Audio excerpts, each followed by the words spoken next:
American flying fortresses have cut two great aerial highways through the heart of Hitler's Europe. Huge fleets of heavy bombers now fly from Britain and Italy to land on newly established American bases in the Soviet Union. Here they fly over occupied Yugoslavia, over marshalling yards in Hungary, and over airfields in Romania.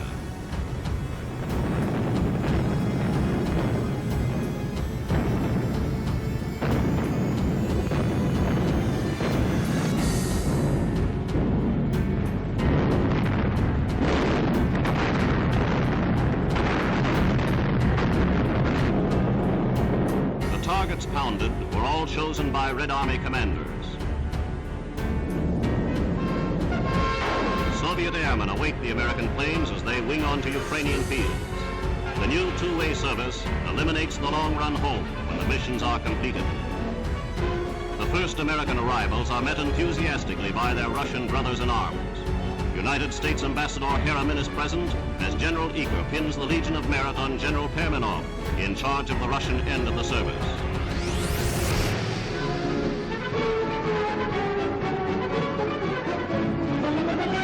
Russian girls have hot food ready and waiting for the American pilots. Nearby, the Americans are shown the devastation wrought by the Nazis before they were flung Berlinward. It was just 3 years ago that Hitler sealed his doom by the attack on the Soviet Union. The Russians and Americans worked side by side, servicing the big forts and their escorting fighters for the return trip. Barriers of language disappear, and the young Russians and Americans ready more and more tons of bombs for Hitler and his satellites. The Red Army entertains its Western guests with a lively show.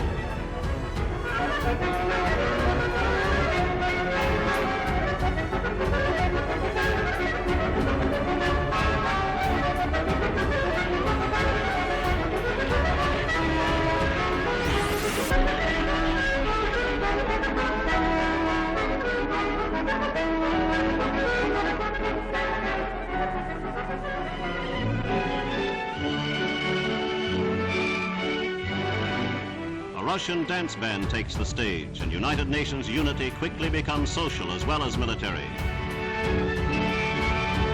As the great new Soviet summer offensive bursts into flame on many fronts, the planes are bombed up, ready for the flight westward and another blow at the Nazi war machine.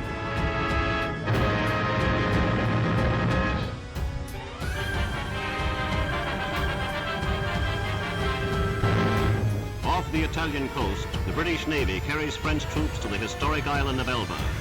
General Tassigny is on hand to watch his men embark. These are the same colonial regiments who brought military glory to the French flag by their spectacular breakthrough in Italy.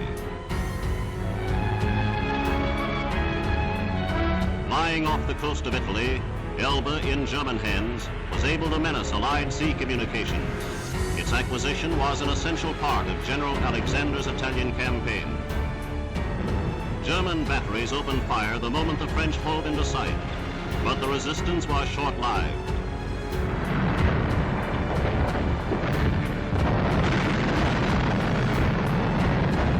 Soon the Allies were disembarking, and the conquest of Elba was soon completed.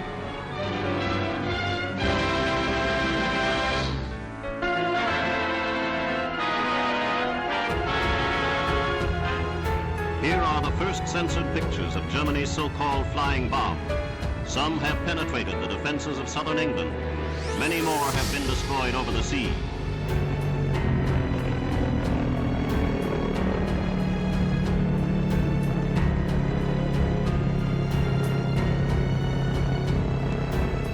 By piecing remains together, Royal Air Force experts learn exactly what the device is and what makes it tick.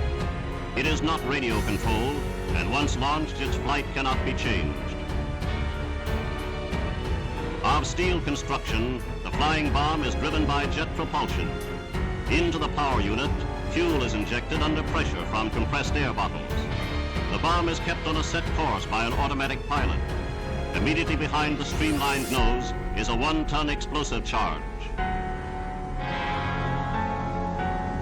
Of defense measures, we can make no reference except to say they are being taken. To date, the flying bomb has done nothing to stem Germany's growing defeat. It is fast falling the victim of Spitfires, anti-aircraft guns, and other Allied defenses.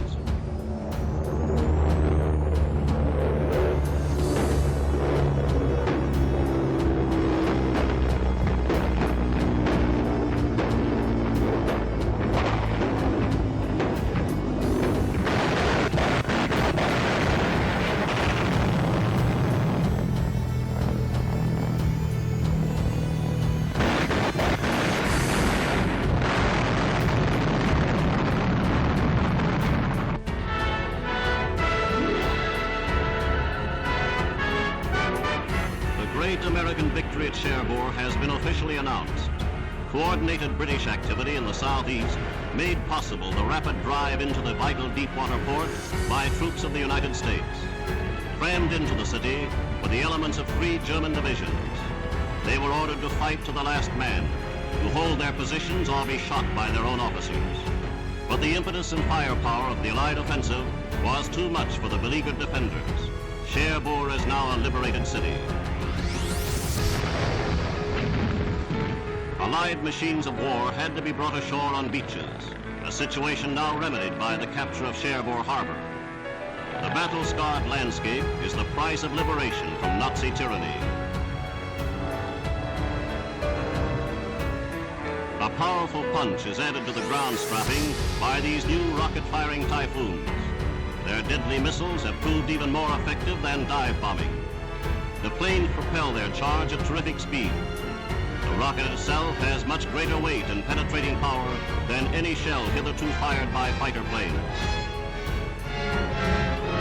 An automatic camera records the deadly results of the new flying artillery, a wholly new kind of aerial warfare.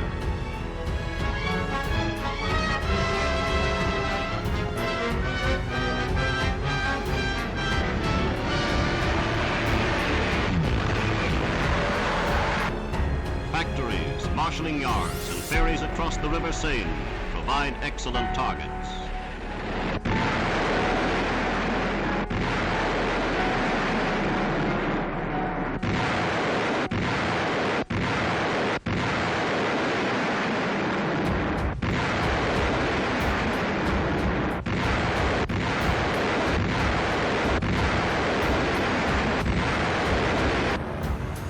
Mitchell bombers also attack rail transport centers.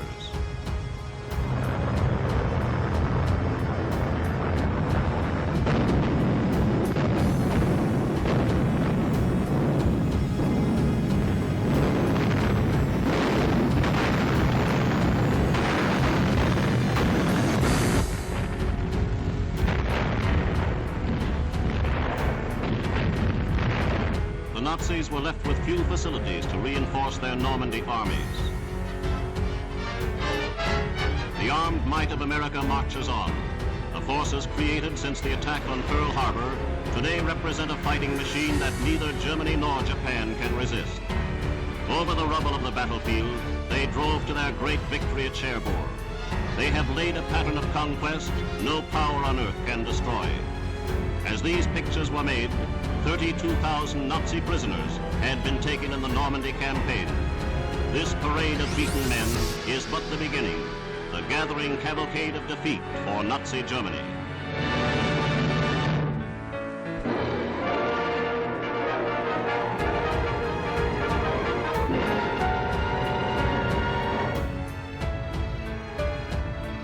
Thank you for joining me on this journey to explore the heroic history of Douglas MacArthur, the legendary warrior who never backed down. If you love stories using moving, inspiring characters like this, don't forget to like, subscribe, and turn on the notification bell so you don't miss the next videos. Your subscription is a great motivation for me to continue telling memorable stories in world history.